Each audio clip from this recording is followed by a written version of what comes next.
New questions are being raised about contacts between President-elect Donald Trump's advisors and Russian officials. The Senate Intelligence Committee now says it will investigate possible links between Trump's campaign and Russia. Michael Flynn, Mr. Trump's choice for national security advisor, reportedly had 5 phone calls with Russia's ambassador to the U.S. in recent weeks. One was on the day the U.S. imposed sanctions on Russia for the alleged hacking of the presidential election. And in an interview with the Wall Street Journal, Mr. Trump said he would cancel the sanctions against Russia if Moscow is helpful to the U.S. Errol Barnett's in our Washington bureau with the latest on the Trump transition. Errol, good morning. Good morning. By this time next week, Donald Trump will be president, but Democrats, who are in the minority in the House and Senate, they're still reeling from the election loss.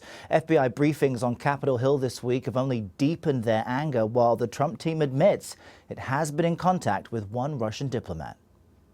I don't see this president-elect as a legitimate president. Civil rights icon and Congressman John Lewis said Russian election interference undermines President-elect Donald Trump, so he won't attend his inauguration along with 7 other House Democrats. I think there was a conspiracy on the part of the Russians and others to help him get elected. That's not right. That's not fair.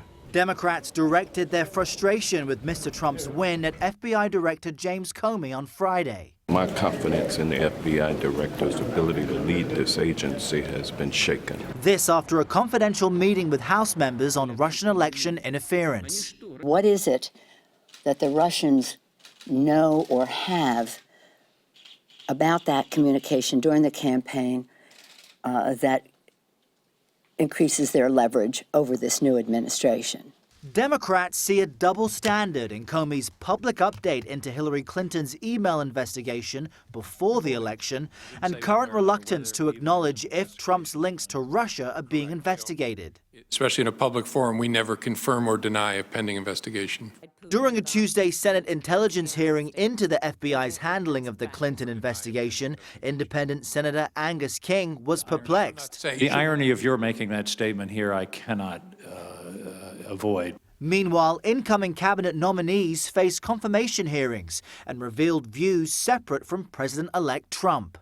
Congressman Mike Pompeo, nominated to be CIA director, left no doubt about U.S. intelligence on Russian interference. It's pretty clear about what took place here, about Russian involvement in efforts to hack information and to have an impact on American democracy. And the president-elect's pick for Secretary of Defense, General James Mattis, seemed to contradict Mr. Trump's pledge to break the nuclear deal with Iran. When America gives her word, we have to live up to it and work with our allies. Trump says that's by design. And I told them, be yourselves and say what you want to say. Don't worry about me. And there's also this confirmation from President-elect Trump's team that his national security advisor, Michael Flynn, did have direct communication with Russia's U.S. ambassador multiple times, including on the same day the Obama administration announced sanctions against Russia, expelling its diplomats. But they say it was only limited to setting up a phone call between Trump and Russian President Putin. Alex? Errol Barnett in Washington. Thanks, Errol.